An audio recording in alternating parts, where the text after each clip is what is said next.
It's Bridget again. I'm just doing this is, what am I doing? I'm so tired. This is White Horse Camp. It's quite beautiful. There's Franca's tent. And here's my tent with my sweaty clothes and socks. Trying to dry a bit, but I probably won't dry because it's already, the sun's going down. Yeah, today was 17 and a half kilometres roundabout, and that's pretty cool actually. Look at that. Oh, that's better. It's two hills today. One before lunch, one after lunch, and the after lunch one was a bit of a killer, especially the downhill. Was really noticing out my knees and my feet, both big toes.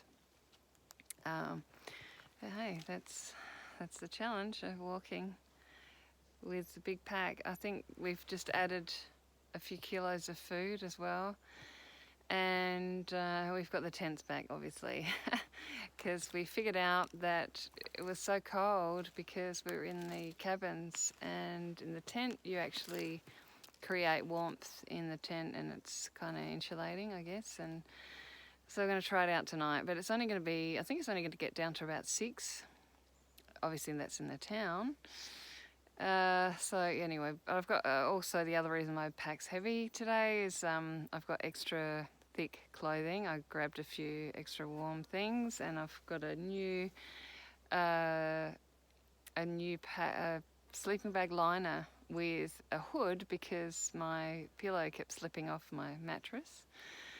Every time I roll over, I'd lose my pillow, even no matter what I did. So I'm going to tuck the pillow into the hood of the liner.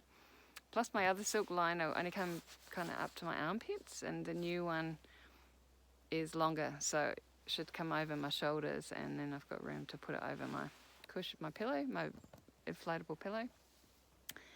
And I'm hoping that would help with warmth and comfort. And I've also bought a beanie.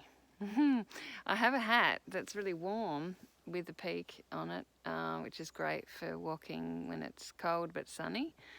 I love my hat, and it has ear flaps as well, which keep my ears warm when it's windy. Except not so great for sleeping in. No. So the beanie I can wear at night in my sleeping bag, and then have my sleeping bag hood over the beanie. I'm really hoping that makes a difference. And bed socks, warm like explorer socks for overnight, and tracksuit pants, and not wearing my puff jacket. We went into the shop to buy actually I was going to invest in a new sleeping bag, more than -7, which is my current one, which is a Paddy Palin.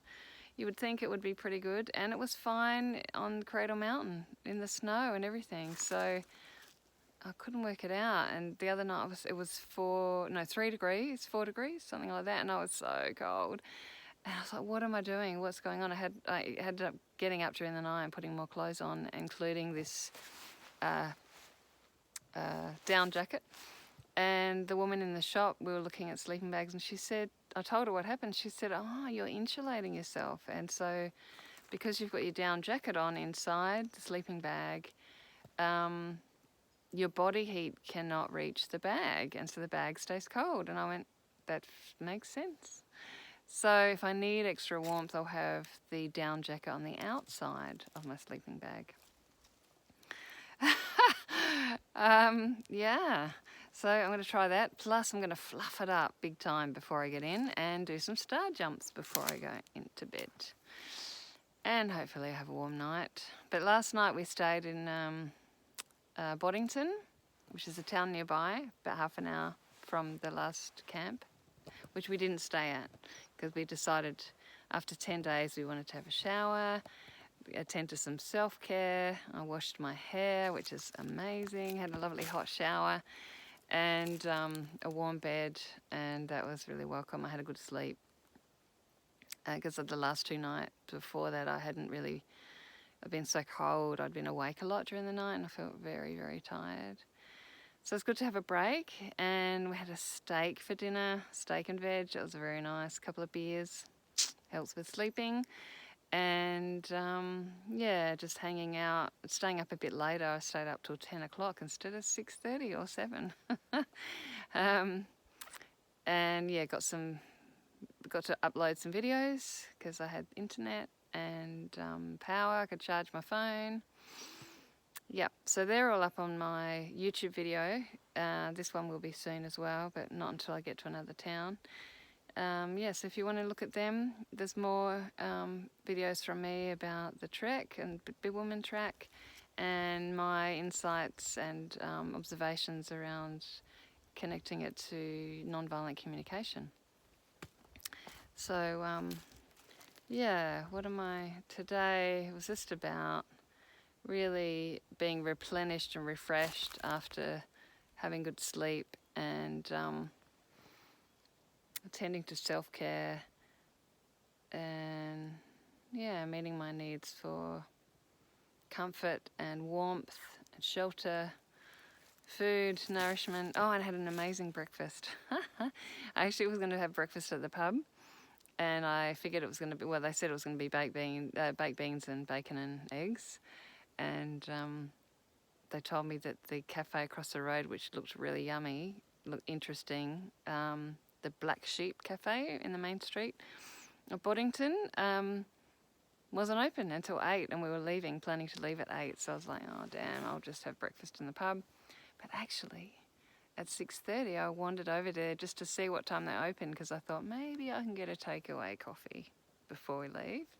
And they were open. They opened at 6 every day. And I was like, damn, I already paid for my meal at the pub.